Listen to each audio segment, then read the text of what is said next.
Very good morning. We are live from New Delhi. You're watching DD India News Hour, India's voice to the world.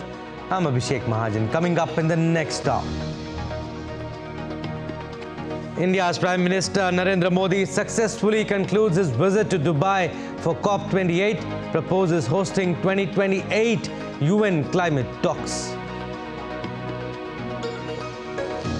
PM Modi unveils Green Credit Initiative at COP28, calls for rich countries to transfer technology to help developing nations combat climate change. World leaders pledge more than $500 million for climate mitigation. On the sidelines of COP28, several bilaterals also held. Israel-Hamas resume operations. U.S. Secretary of State Antony Blinken says humanitarian pause ended because of Hamas. And in sports, Vaishali Rameshbabu becomes India's 84th grandmaster. She is the third Indian woman to achieve the grandmaster title.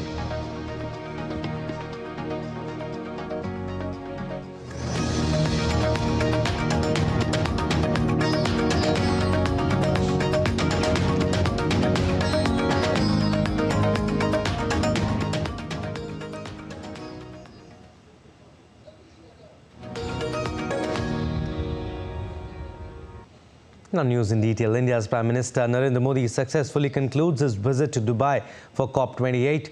Highlighting the key moments, PM shared the video on his social media platform X. The video includes the glimpses of his bilateral meetings, interaction with global leaders, and his summit speech focusing on contribution of all countries against the climate change.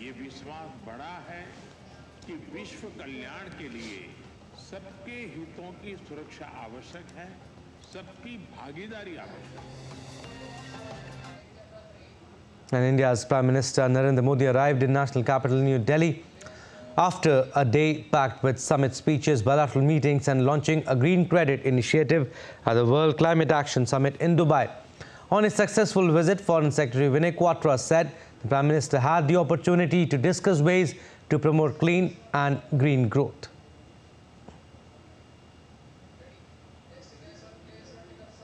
Prime Minister highlighted 6 key points. First, India's ambitious climate action targets and the rapid progress that the country is making in its achievements. 2, priority that India has accorded to and the concrete outcomes that the country has achieved on the climate agenda during India's G20 presidency. 3, need for climate justice. 4, need also to assist the Global South in addressing a problem that is not of their making and that they did not contribute to making. 5, need for a resolute climate action that is decisive, based on unity, more balanced, ambitious and innovative. And 6, India's readiness to host COP33 in 2028. Prime Minister Narendra Modi addressed COP28 high-level segment where he launched Green Credits Initiative. The new initiative focuses on creating carbon sinks through people's participation. PM Modi called for energy transition across the world, which must be just and inclusive. With the aim to adopt planet-friendly living practices, Indian Prime Minister Narendra Modi launched the Green Credit Initiative at the high-level segment for heads of states and governments during the UN Climate Conference in Dubai. The new initiative focuses on creating carbon sinks through people's participation. आज मैं इस forum से एक और pro planet, proactive और positive initiative का आह्वान कर रहा हूं। यह है ग्रीन क्रेडिट इनिशिएटिव। यह कार्बन क्रेडिट की कॉमर्शियल मानसिकता से आगे बढ़कर जन भागीदारी से कार्बन सिंक बनाने का अभियान है। Prime Minister attended a session on Green Credit Initiative. India, along with Sweden, Mozambique and EU, launched the web portal of Green Credits program. आज हम एक ग्लोबल प्लेटफॉर्म भी लॉन्च कर रहे हैं। ये पोर्टल प्लांटेशन और पर्यावरण संरक्षण से संबंधित आइडियाज, एक्सपीरियंसेस एंड इनोवेशंस को एक जगह पर कलेक्ट करेगा। Emphasizing collective efforts to combat climate change, Prime Minister asserted that India has made serious efforts in this direction. India is one of those very few countries which has managed to meet its NDC target, that's the nationally determined contribution targets, and has been a role model in this COP. It has managed to strike a deal between economy and ecology. Prime Minister also proposed to host the UN Climate Conference in 2028 in India.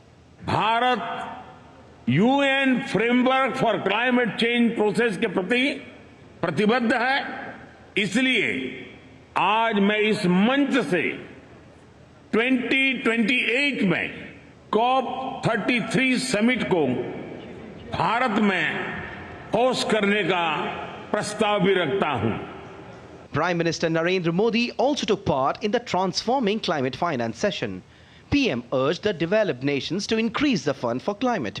हम उम्मीद करते हैं COP summit से climate finance से जुड़े अन्य विषयों पर भी ठोस परिणाम निकलेंगे। ग्रीन क्लाइमेट फंड और एडॉप्शन फंड में कमी नहीं होने दी जाएगी। विकसित देश 2050 से पहले अपना कार्बन फुटप्रिंट जरूर खत्म करेंगे। Indian Prime Minister also called for maintaining a balance between mitigation and adaptation. During the session, Prime Minister Narendra Modi engaged in candid conversations with world leaders, which included UK Prime Minister Rishi Sunak, Sri Lankan President Ranil Wickremesinghe, Majesty King Hamad bin Isa Al Khalifa of Bahrain. Tapas Bhattacharya, Shishir Salar reports for DD India. And addressing another session, Lead IT 2.0, Prime Minister said that Lead IT initiative was launched in 2019 to boost the innovation and technologies. He said all the countries of Global South should get benefits of this initiative. 2019 में शुरू किया गया lead IT हमारा साझा प्रयास है ताकि industry transition को बल मिले, लो कार्बन टेक्नोलॉजी और इनोवेशन को गति मिले और ये जल्द से जल्द और आसानी से ग्लोबल साउथ को भी मिले। And Prime Minister Narendra Modi held bilateral talks with UN Secretary General Antonio Guterres in Dubai on the sidelines of COP28. PM Modi lauded United Nations support in India's G20 presidency. And Prime Minister Narendra Modi also held a bilateral meeting with the President of the Maldives, Mohammad Muizzu, on the sidelines of COP28 in Dubai.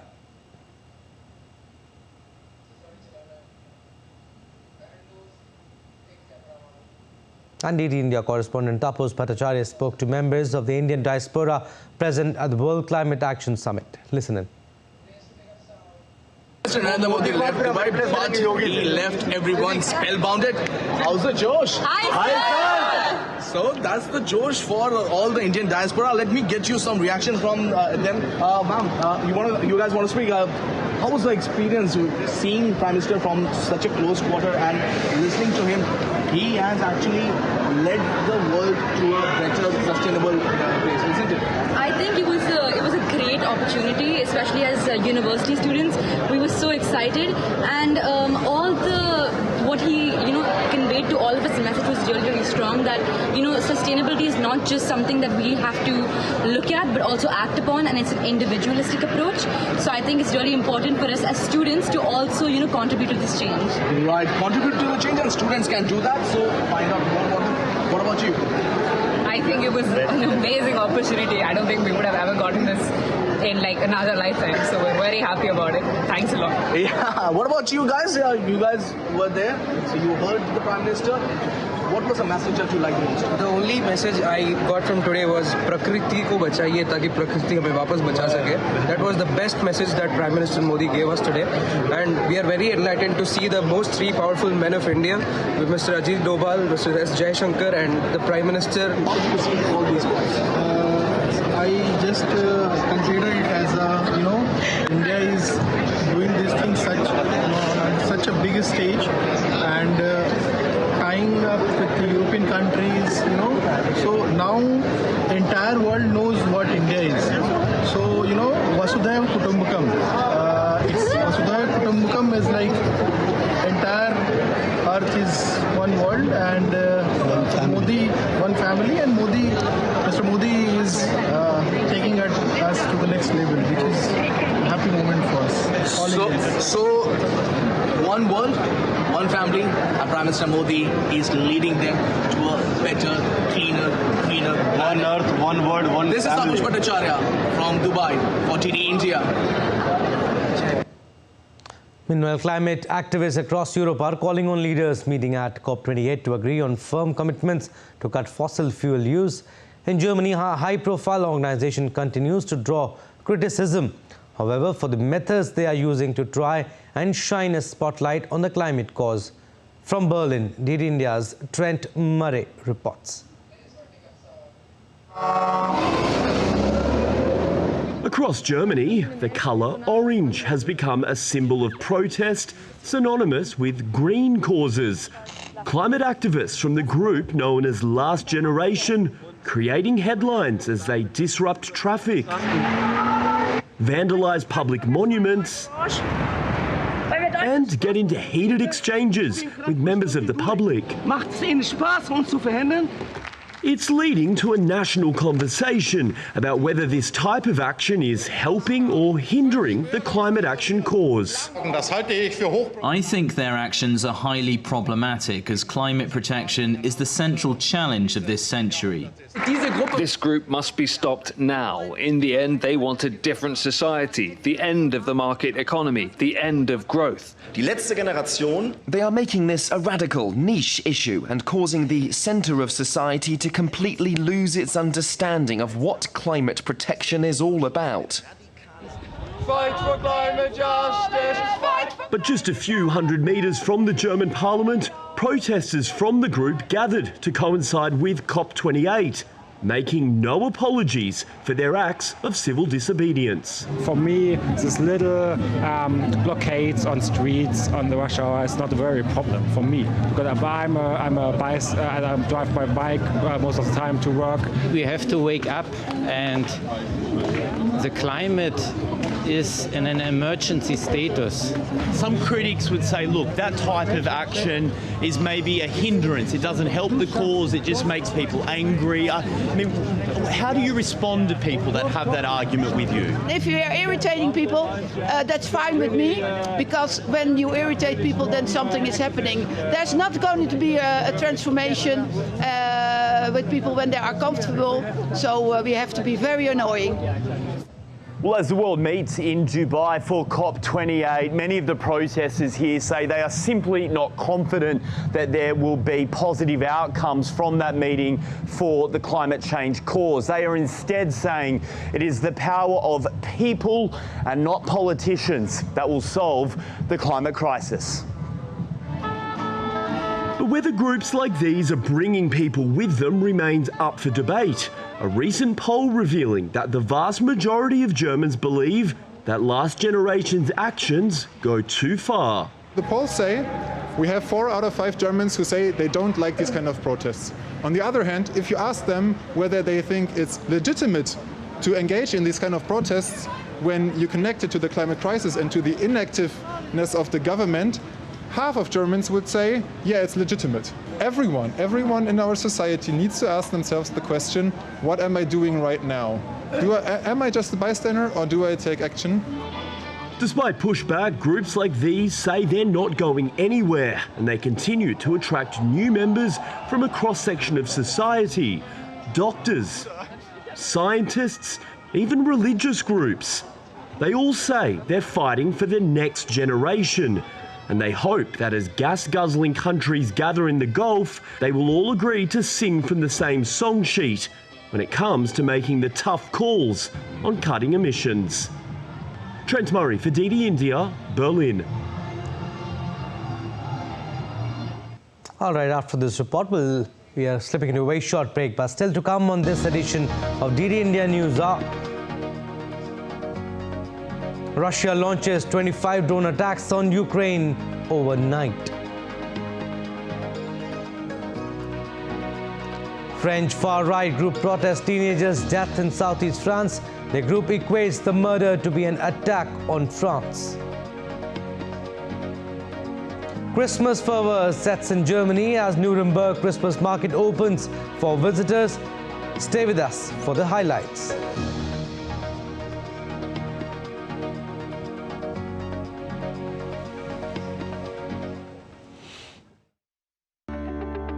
Operation Zindagi has now become a kind of a copybook example of how to manage a disaster operation in our country. In the next 1 week to 2 weeks, we'll have all the inputs coming in. Then there will be a meeting of this. There'll be an analysis and a full synthesization of all the things which have happened. And then we will draw out the lessons, publicize them, and look for guidelines for the future.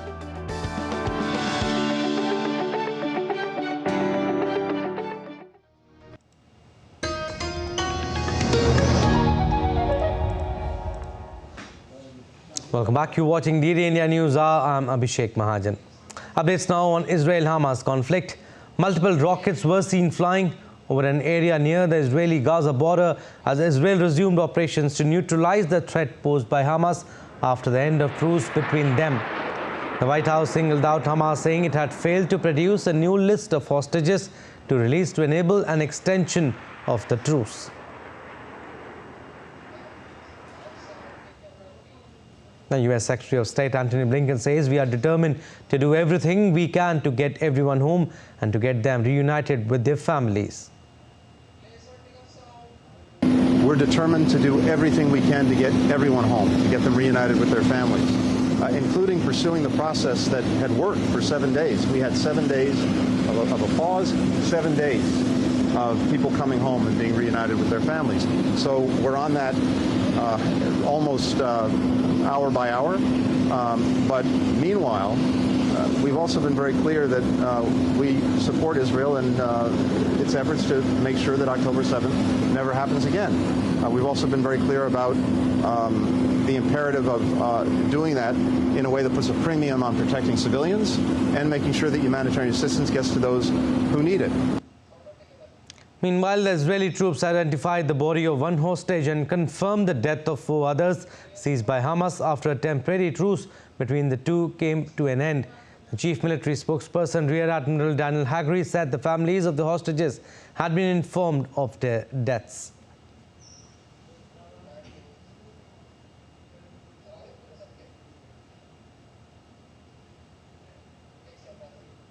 Now, Russia launched 25 drone attacks on Ukraine overnight, killing 1 person and damaging a warehouse and farm equipment, as per the Ukrainian military. While Ukraine downed 18 of the drones, all but 2 of them in southern Ukraine. 1 civilian was killed and another injured in attacks on the southern Kherson region. Meanwhile, Russian President Vladimir Putin has signed a decree to increase the maximum number of servicemen in the Russian armed forces by 170,000 people. The regular strength of the Russian armed forces is now set at 13,20,000 servicemen.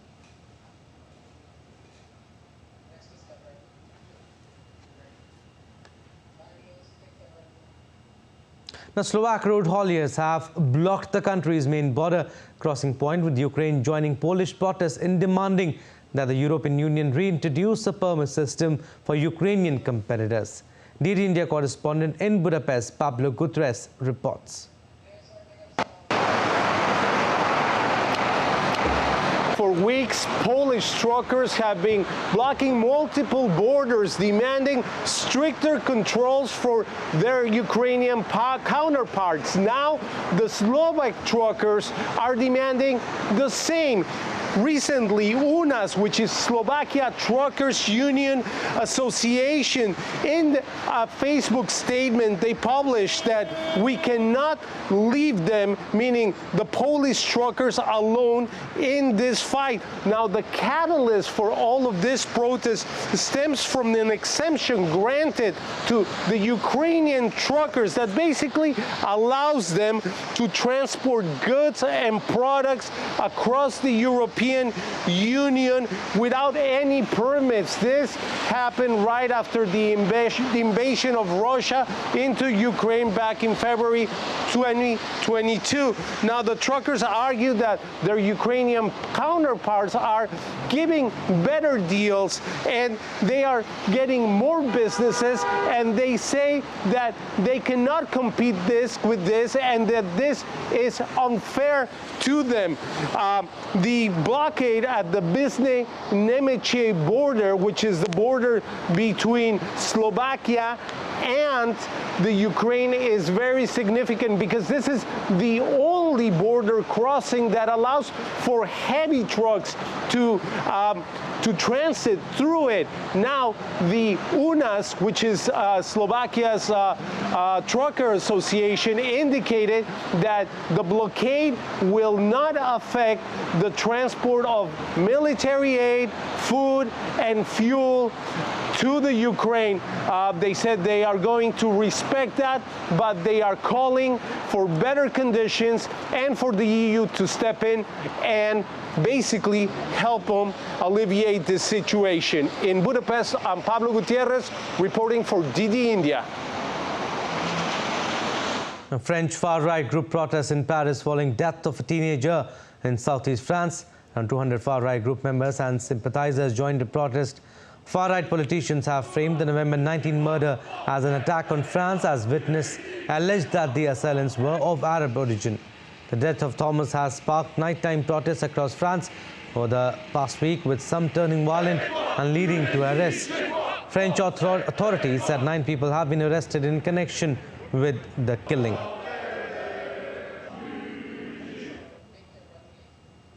The United Nations Security Council unanimously voted on Friday to remove the final restrictions on weapons deliveries to Somalia's government and its security forces, more than 30 years after an arms embargo was first imposed on the country.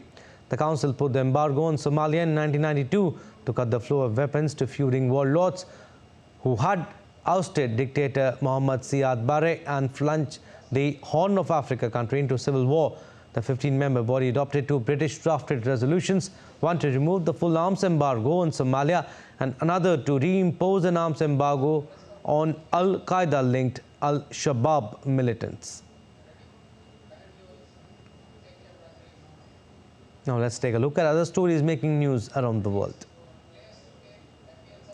Brazil decreed a state of emergency in the northeastern city of Maceió due to the imminent collapse of a rock salt mine owned by Braskem. The Maceió mayor's office declared a 180-day emergency, forcing the evacuation of 27 families. Local authorities warned that other nearby neighborhoods could be affected by the threat of mine collapse. An ambitious project is currently underway in Russia aimed at scanning all pre-revolution books of hometown philosopher Immanuel Kant for his 300th anniversary. Around 450 books dating from 15th to 20th centuries are to be digitized in Kaliningrad. Some of the books being digitized unopened for centuries contain dried leaves or handkerchiefs, as well as scribbles in the margins of the fragile pages. An automotive star of the Martin Scorsese film, The Wolf of Wall Street, is up for auction as Sotheby's in New York. The white-on-white Lamborghini Countach is rare, with only 12 of its kind believed to have been made. It is expected to fetch $1.5 to $2 million when it goes up for sale on December 8th. This car was used in a couple of driving scenes with Leonardo DiCaprio. And paving the way for Christmas cheer, the Nuremberg Christmas market opened for visitors on Friday. The picturesque market is a much-loved staple in Bavaria and gets visitors from far and wide. The city has elected its own representation of the Christ-kind and angel-like figure since 1948, who traditionally is believed to deliver Christmas gifts to children in the southern parts of Germany and other European countries.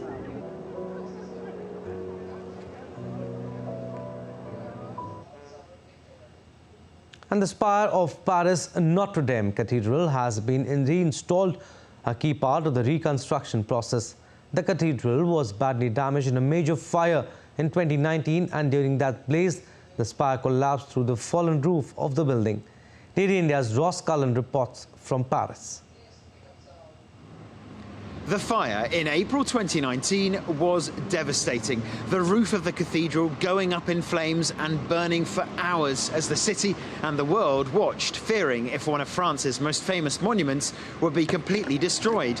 The blaze broke out in the early evening and caused extensive damage throughout the medieval Catholic cathedral, though the fire service did manage to save the two huge bell towers. Later that same evening, the president addressed the nation, pledging to rebuild the cathedral in just 5 years. Now, despite the new spire still being encased in scaffolding, it's some 96 metres high and made of oak, the authority overseeing the rebuilding process does say the spire will be visible before Christmas. Now, the new spire is identical to the old one, which was designed by 19th century architect Viollet-le-Duc. You can also see behind me lots of cranes, and there is a lot of reconstruction work still to be done, including rebuilding the nave inside the cathedral. And it's only after that is finished that the reconstruction work of the roof can begin. Notre Dame de Paris, or Our Lady of Paris in English, was founded more than 850 years ago and is seen as a symbol of the country. In August, the President, Emmanuel Macron, said that the cathedral would fully reopen on December the 8th next year. In Paris, Ross Cullen reporting for DD India. Time now for another short break, but still to come on this edition of DD India News Hour. A US lawmaker expelled from Congress after his colleagues voted against him in the House of Representatives. Stay with us to know details of the Chronicle. South Korea launches its first domestically developed spy satellite by SpaceX Falcon 9. Stay with us to get the details of this feat. Marking 50 years of diplomatic relationship between India and Korea, a friendship night was organized in New Delhi. Stay with us as we get you a sneak peek of the fabulous evening.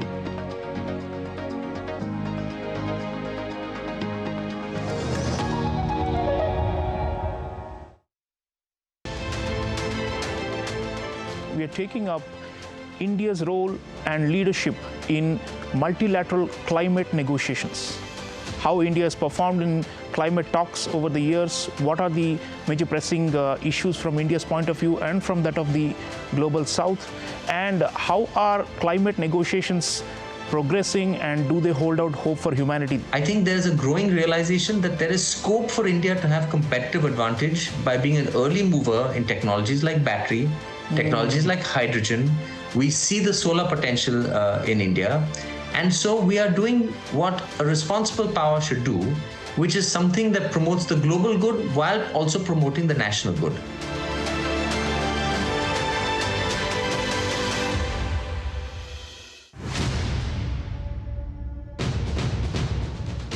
एक लंबे रक्तपात भरे युग का अंत धारा 370 के समाप्त होने से पहले। For decades and decades, downtown area of Srinagar has always been symbolic of unrest, turbulence, turmoil, disturbances, and everything that has to do with the disruption. पहले तो महीने में 20 दिन होता था हड़ताल, अब नहीं होती। I'm right now standing in the middle of the Jama Masjid market, and this is how weekday here looks like. दिन को होगा 1-2 करोड़ टर्नओवर है, बिल्कुल कैश टर्नओवर। बंद क्या बंद? ये दुकान हालात बिल्कुल ठीक है, बिल्कुल ठीक है, कुछ नहीं होता है। कश्मीर तो बेनजीर है, हीरा है, दंगा फसाद तो नहीं है। The making of the Naya Kashmir or New Kashmir.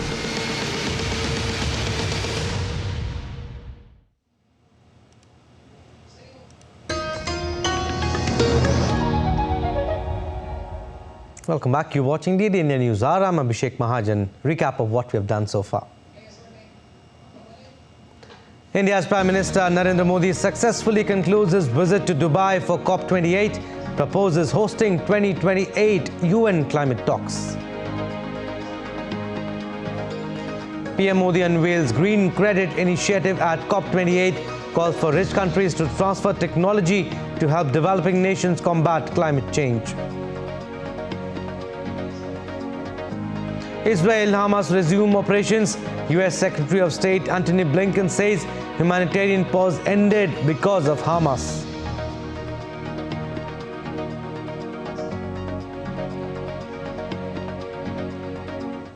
A US lawmaker has been expelled from Congress after his colleagues voted overwhelmingly to throw him out of the House of Representatives. The Republican Party's now former Congressman Giorgio Santos becomes the sixth person ever to be dismissed from the lower chamber and first one since the Civil War to be removed without having been criminally convicted. Benji Hire has been following this saga that's gripped Washington for months.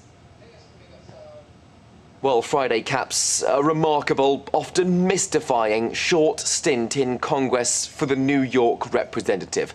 A self-confessed terrible liar who's in the past admitted to fabricating details about his upbringing and education, George Santos had already been indicted for conspiracy, corruption, false statements, identity theft and credit card fraud. He pleaded not guilty weeks ago to the array of charges. He also stands accused by a congressional ethics report of exploiting his position for personal financial profit, allegedly stealing money from his own campaign to spend on Botox treatments, luxury fashion brands, trips to Las Vegas, even purchases from the adult content site OnlyFans. In spite of mounting legal and political pressure, he'd remained defiant, consistently refusing to resign, condemning the multiple attempts to oust him from office as bullying, and branding the investigation into him as a disgusting smear. A vacancy in Santos's seat now gives Democrats a chance to flip it in their favour. Benji Hire in Washington, reporting for DD India. The top defence officials from the United States, United Kingdom and Australia hold a joint press briefing to provide an update on the Australia-United Kingdom-United States security partnership. During a briefing, US Defence Secretary Lloyd Austin said by implementing strong standards of technology protection, they are reducing barriers to sharing information and technology.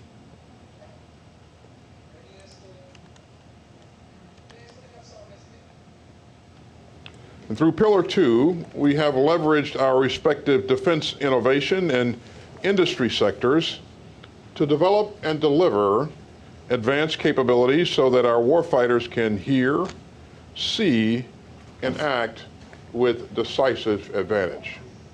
And by implementing strong standards of technology protection, we are reducing barriers to sharing information and technology. And we're streamlining our processes to deliver these capabilities and lead our partnership forward for the next generation. And the Australian Deputy Prime Minister and Defence Minister Richard Marles said the meeting was a critical moment in the development and sharing of advanced technologies. We're putting in place the architecture which will enable that to happen through the International Joint Requirement Oversight Council, which will give a joint capacity to look at the technologies with which we are pursuing. Our armaments directors will be working together with a tabletop exercise next year, and as Lloyd mentioned, our innovation organisations, the Defence Innovation Unit of both the United States and the United Kingdom, along with the Australian Strategic Capabilities Accelerator, working together on joint challenges, which we'll see initially that happen in the space of electronic warfare. And last month in November, in a closely watched trial in New York City, the former CEO of the cryptocurrency exchange FTX was found guilty of fraud and money laundering. Sam Bankman-Fried's trial and other high-profile court cases have brought legislation on how to regulate digital currencies to the forefront. DD India correspondent Sally Patterson reports. Loom Studios in Manhattan showcases a wealth of digital art. NFTs, or non-fungible tokens, saw a bull run in 2021 and 2022. But mirroring the rise and dramatic fall of cryptocurrency, the NFT market crashed. But that hasn't dampened artists' creative spirits. Digital art has never really been in decline in 2023. The artists are still creating. The community is still growing. The artists are using this technology. I mean, the digital is just a new technology, the same way as a brush to paint was a technology, or as a camera to take photographs. Digital curators here say trading on the blockchain will pick up speed in the coming years.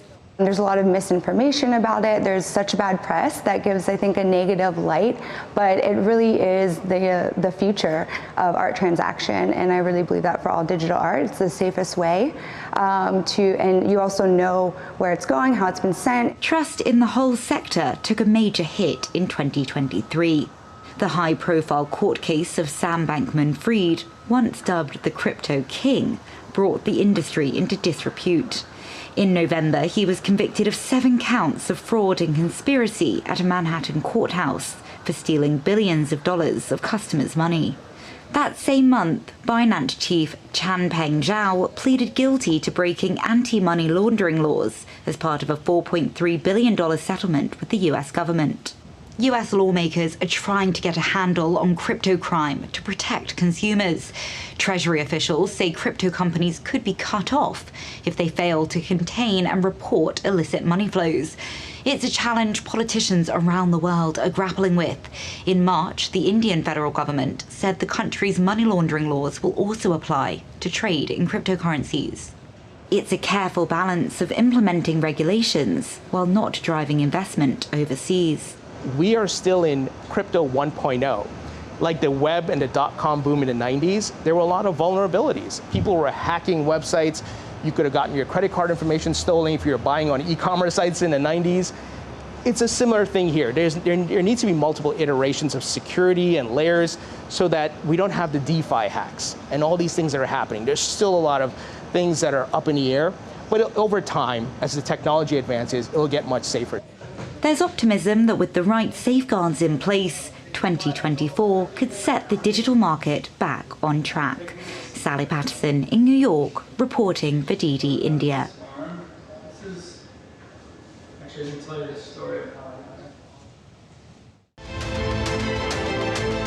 We are taking up India's role and leadership in multilateral climate negotiations.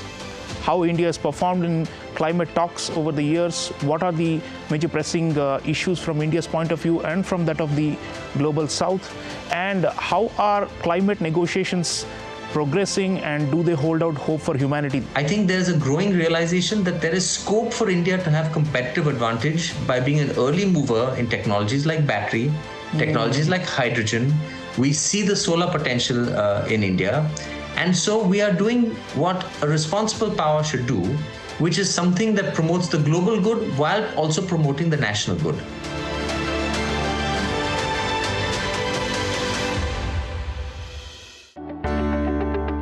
Operation Zindagi has now become a kind of a copybook example of how to manage a disaster operation in our country. In the next 1 week to 2 weeks, we'll have all the inputs coming in. Then there will be a meeting of this. There'll be an analysis and a full synthesization of all the things which have happened. And then we will draw out the lessons, publicize them, and look for guidelines for the future.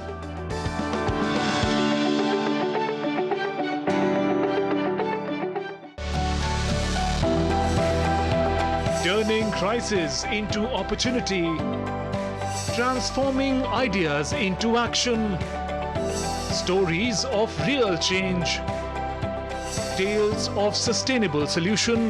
This series is going to tell stories of such change makers.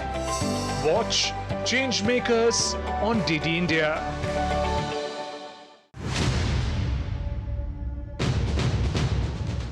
एक लंबे रक्तपात भरे युग का अंत धारा 370 के समाप्त होने से पहले। For decades and decades, downtown area of Srinagar has always been symbolic of unrest, turbulence, turmoil, disturbances, and everything that has to do with the disruption. पहले तो महीने में 20 दिन होता था हड़ताल, अब नहीं होती। I'm right now standing in the middle of the Jama Masjid market, and this is how weekday here looks like. दिन को होगा 1-2 करोड़ Turnover. है, बिल्कुल कैश टर्नओवर। बंद क्या बंद? ये दुकान हालात तो बिल्कुल ठीक है, बिल्कुल ठीक है, कुछ नहीं होता है। कश्मीर तो बेनजीर है, हीरा है, दंगा फसाद तो नहीं है। The making of the Naya Kashmir or New Kashmir.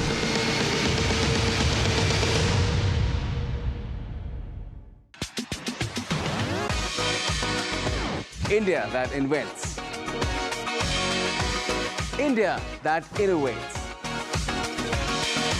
India that excites. India that invites. Land of possibilities. Teeming with opportunities. Watch India Ideas each Thursday, 8 p.m. only on DD India.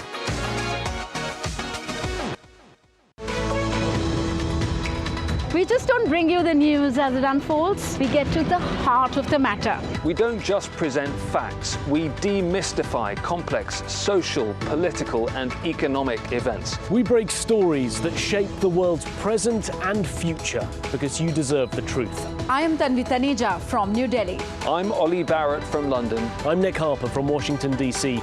Join us on DD India Global Monday to Friday at these times.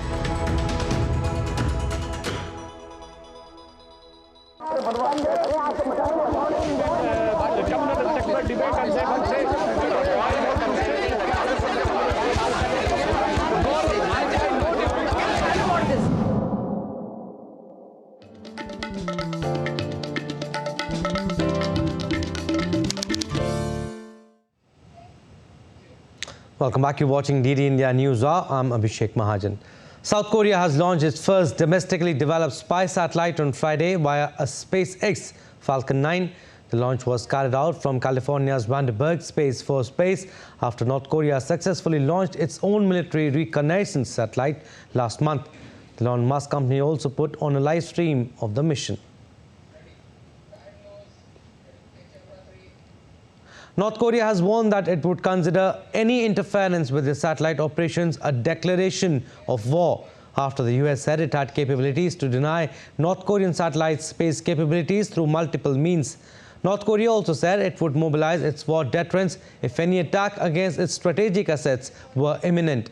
Pyongyang launched its first military spy satellite on November 21st, which transmitted photos of military installations in the US mainland, thus escalating the tensions further between the two countries.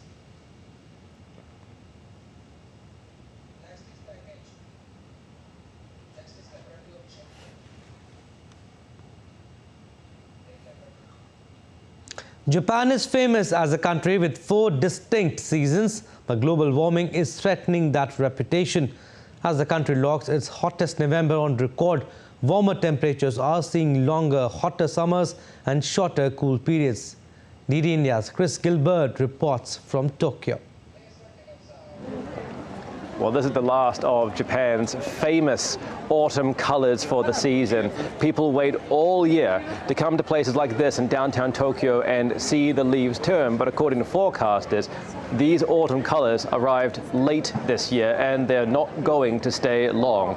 As Japan's once distinct cooler seasons, the cherry blossoms of spring, the snowfall of winter, and the leaves and colors of autumn become increasingly disrupted by longer, hotter summers. Reports say it's been an unusually short, warm autumn following an especially hot summer. Although temperatures have finally dropped for the winter, Japan experienced unseasonal heat well into November. Tokyo logging temperatures of up to 27.5 degrees that month, the hottest day since records began 100 years ago. And cities in western Japan have experienced similar temperatures for nearly half the year. Japan also had the hottest September in history. Almost 2/3 of the country experienced warmer than normal temperatures that month. It was also the hottest July, the mercury staying above 30 degrees for days at a time for large parts of the country. Meteorologists say this year's El Nino weather pattern has been exacerbating the summer heat, and the UN says what it calls global boiling is making summers start sooner and last longer. But as can be seen by the disruptions to the seasons here in Tokyo, there may be, experts say, more telltale signs of global warming in the years to come. Chris Gilbert in Tokyo reporting for DD India. And India has received the maximum votes among the candidates in the category of 10 states with the largest interest in international seaborne trade at the 2024-2025 International Maritime Organization Council elections held in London on Friday. India's High Commissioner in London wrote on X, grateful to partners for reposing strong faith again in India. Council in the category of states with the largest interest in international seaborne trade with a top tally of 157 votes. And celebrating 50 years of diplomatic relationship between India and Korea, an India-Korea Friendship Night was organized in New Delhi by the Korean Embassy and Korea-India Friendship Society. Owing the popularity of Korean dance and music in India, the event witnessed a cultural performance of K-pop cover dance group from Korea. At the event, G20 Sherpa Amitabh Kant also highlighted Korean Sherpas' important role during the G20 meetings. DD India spoke to Korean ambassador to India, Shang Jae-bok, for more.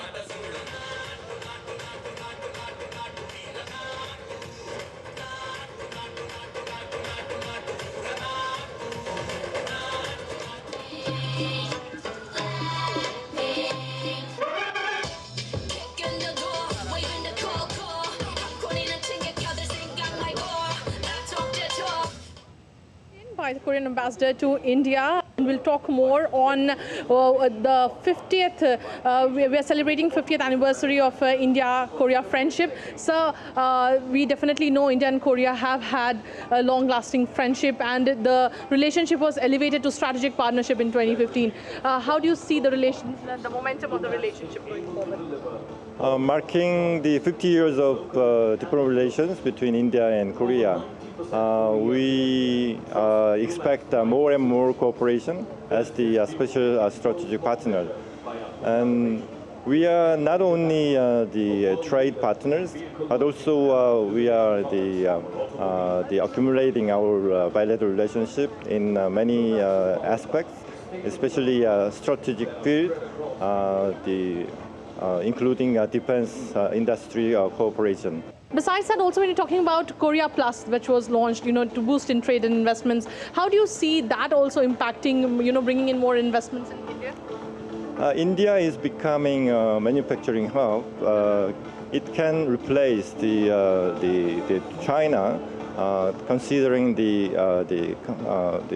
some competition between U.S. and China, and so in terms of the global supply chain, India will become more and more important place for Korean investment.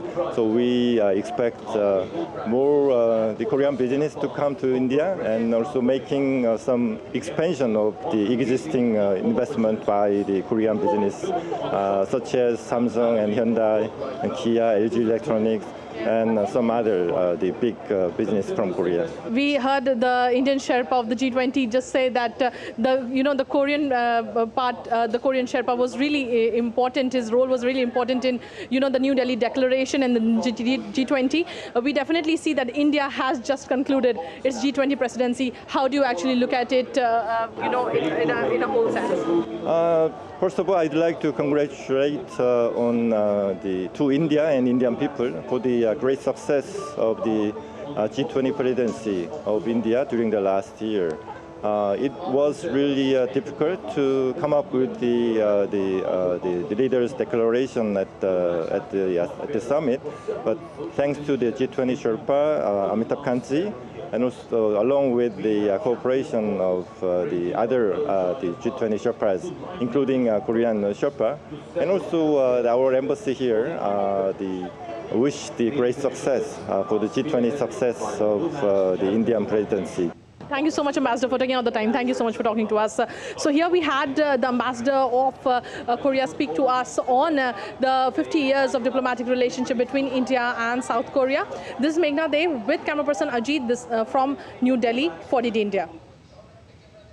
And India's Chief of Defence Staff, General Anil Chauhan, Chief of Army Staff, General Manoj Pandey, Chief of Naval Staff, Admiral R. Hari Kumar, and Chief of Air Staff, Air Chief Marshal V.R. Chaudhary laid wreath at the National War Memorial during a homage ceremony ahead of Navy Day.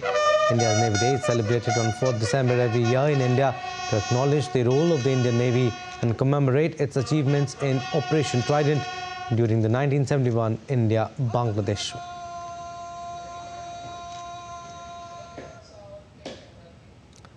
The Indian Space Research Organisation has achieved another milestone as it activated second instrument on Indian solar spacecraft Aditya L1. Sharing an update on the mission on Saturday, the Indian Space Agency said the Aspects payload on board India's Aditya L1 satellite has commenced its operation and started performing normally. A sample histogram image was shared by the Indian Space Research Organisation, illustrating the energy variations in proton and alpha particle counts captured by SWIS over 2 days in November 2023. Aditya L1, India's first dedicated solar mission, was launched into space on September 2nd from the Satish Dhawan Space Center in India's Sriharikota.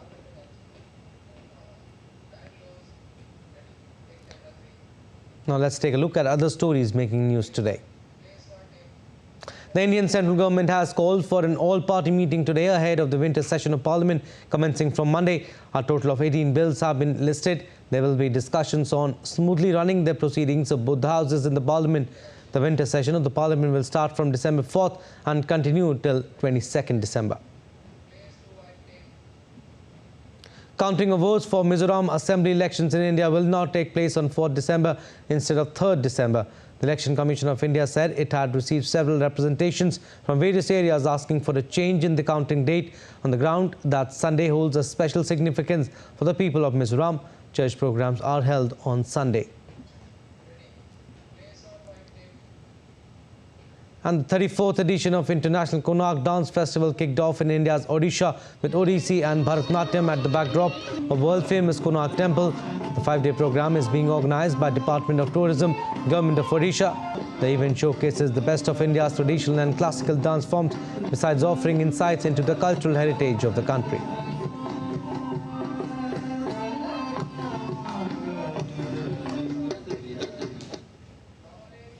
All right, time now for another short break, but still to come on DD India News Hour. The Indian economy on a roll, 7.6% growth registered in the second quarter, led by manufacturing sector. And in cricket, India beat Australia to seal series 3-1.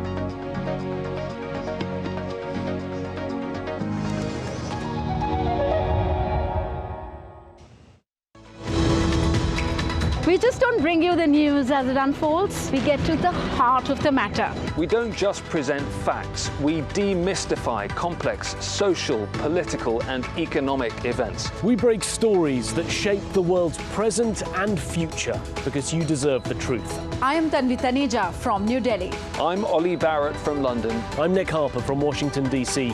Join us on DD India Global Monday to Friday at these times.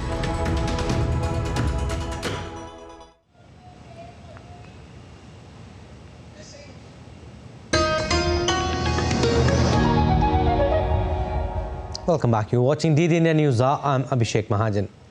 The Indian economy sprung a surprise in July-September 2023-2024, recording a 7.6% growth in the second quarter, considerably higher than the consensus estimate. Regarding the growth of Indian gross domestic product, the Executive Director of the International Monetary Fund, K.V. Subramaniam, said India will grow at 7% this particular financial year. The fact that the economy has grown at 7.2% last year and at 7.7% in the first half of this year is telling in itself. And if I look forward with a 7.7% growth in the first half of the year, even with a 6.3% average in the second half of the year, India will grow at 7% this particular financial year. In general, I think because of the sui generis policy that India implemented, India had the self-confidence and the courage of conviction to chart its own path. We'll talk about sports now. Vaishali Rameshbabu is a chess grandmaster and has become India's 84th grandmaster. She is the third Indian woman to achieve the grandmaster title. Vaishali and Pragyanand are officially first ever sister and brother duo of grandmasters. Vaishali started with 2 consecutive wins in the Llobregat Open in Spain. She crossed the 2500 rating mark to become today in the second round. She defeated Turkish FM Tamer Tariq Selbes with the black pieces. Vaishali scored her first GM norm in the Extracon Open in 2019. Her second GM norm came by winning the 8th Fisher Memorial in 2022. She scored her third and final GM norm at Qatar Masters 2023. In cricket, India beat Australia by 20 runs in the 4th T20I to seal victory in the 5-match series 3-1 on Friday. India scored 174 off 9 wickets, while Aussies could only manage to score 154 for the loss of 7 wickets. Now, red-hot lava flowed from Italy's Mount Etna and lit up the sky on Friday night. The lava flow was originating from a southeast crater of Europe's tallest and most active volcano. Mount Etna is believed to have the longest documented history of eruptions among all volcanoes, with records dating back to as early as 425 BC.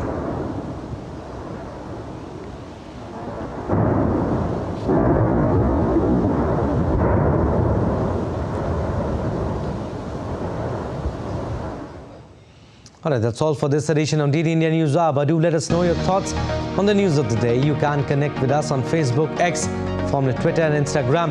We'll be back with more news as it breaks here on DD India. I'm Abhishek Mahajan. From all of us here in Delhi, thanks for watching DD India News Hour.